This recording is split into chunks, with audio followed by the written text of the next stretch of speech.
Hello students. Now in previous video I read this poem number 6 of our beehive of class 9th. No men are foreign, and gave the summary of that poem. Now in this video I explain all the stanzas to you in Hindi. Now first stanza. Remember, no men are strange, no countries foreign. Beneath all uniforms, a single body breathes. Like ours, the land our brothers walk upon. Is earth like this, in which we all shall lie? Now, in this stanza, students, the poet James Craikup explains us that remember, याद रखें कि कोई भी जो मनुष्य है वो strange नहीं है, हमसे पराया नहीं है, कोई देश विदेश नहीं है। जो सभी हैं जो अपनी यूनिफॉर्म्स में होते हैं, वर्दियों में होते हैं, वो उनके अंदर जो होता है वो एक जैसा शरीर होता है और वो एक सी सांस ले रहे होते हैं जो हमारे जैसा ही है।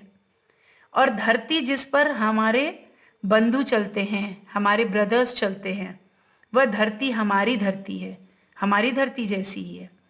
तो जिसके तले पर हम सब मरकर दफन हो जाएंगे। That is that earth, is that earth like this, वो अर्थ भी वैसा ही है और यहां पे भी वैसा ही है। Now in second stanza, they too aware of sun and air and water are fed by peaceful harvest, by war's long winter starved. Their hands are ours, and in their lines we read a labor not different from our own. Now in this stanza, the poet explains us that वे भी धूप, हवा और जल की feeling करते हैं, उनको भी अनुभव होता है। शांति के अन्न को खाते हैं, जो पीस होता है उसको खाते हैं, पीसफुल हार्वेस्ट जो होता है उसको खाते हैं। और युद्ध की लंबी सर्दी से भूखे मरते हैं, जब वॉर्स होती हैं उस समय पर। स्टार्व्ड मीन्स भूखे मरना। तो उनके हाथ भी हमारे हाथों जैसे ही हैं और उनकी रेखाओं से पता चलता है कि वे भी हमारी जैसे ही परिश्रम करते हैं। Now in the third stanza, remember they have eyes like ours that wake, or sleep and strength that can be won. By love in every land is common life that all can recognize the understand.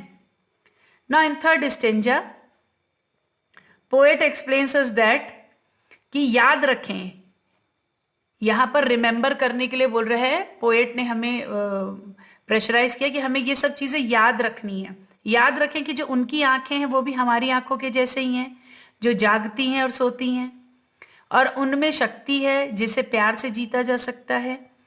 हर देश में जीवन एक समान होता है जिसे सब पहचान सकते हैं और समझ सकते हैं।